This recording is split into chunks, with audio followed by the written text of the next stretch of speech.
এই yo guys, welcome back in my video. তো guys, আজকে আবার একটা নতুন ব্লগ নিয়ে চলে এলাম। আজকের ব্লগটা বলতে স্পেশাল কিছুই নেই। তো দেখতে পাচ্ছ, আজকে রুম খুলতেই আমাদের রুমে কেউ নেই। আজকে আমার মনটা প্রচুর খারাপ।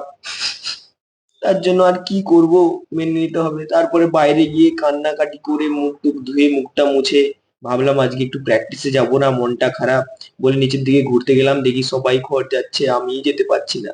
তারপরে ব্যান্ডার থেকে কুড়কুড়া খেয়ে নিজেকে একটু আফসোস দিতে দিতে চলে যাচ্ছি মাঠের উদ্দেশ্যে। দেখতে পাচ্ছ চারিদিকটা কত সুন্দর লাগছে, এইদিকে হলুদ আর ওইদিকে গোলাপি। কি সুন্দর জায়গা। তারপরে দেখতে পাচ্ছ সেখানে আমাদের এনসিসি ক্রেপ চলছে, আর এপাশে আমাদের প্র্যাকটিস প্রায় স্টার্ট। আমাদের ক্যাপ্টেন বলছে, কি ব্যাপার তুমি আসোনি কেন? তারপর নিজেকে আর আটকে রাখতে না পেরে চলে গেলাম প্র্যাকটিসের উদ্দেশ্যে। তারপরে ফাইনালি বল নিয়ে এধার ওধার করতে করতে আমাকে গাল পড়ে গেল কপ করে। তারপরেই আমি আমার একটু টাচ প্র্যাকটিস করে নিলাম, আর একটু পজিশনিং প্র্যাকটিস করে নিলাম, ডিফেন্ডিং কিভাবে করবো সেরকম টাইপের প্র্যাকটিস সবকিছু করে 4 ভার্সেস 4, 1 ভার্সেস 1, 2 ভার্সেস 4, 5 ভার্সেস 4 সবকিছুই আমরা প্রায় প্র্যাকটিস করতে থাকলাম।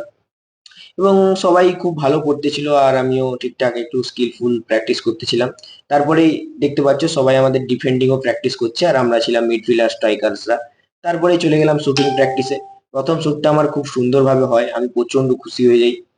সেকেন্ড শুটটা আমাকে দিতে আমি বলটি ভালো মারা সত্ত্বেও বলটি বাইরে চলে যায়।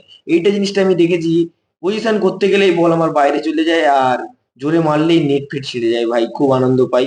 তারপরেই একটা বল পজিশন করে আমি বলটিকে নেটে জড়িয়ে দিলাম। তারপরে সবাই আস্তে আস্তে যে যার শট করতে থাকলো, পজিশন নিতে থাকলো।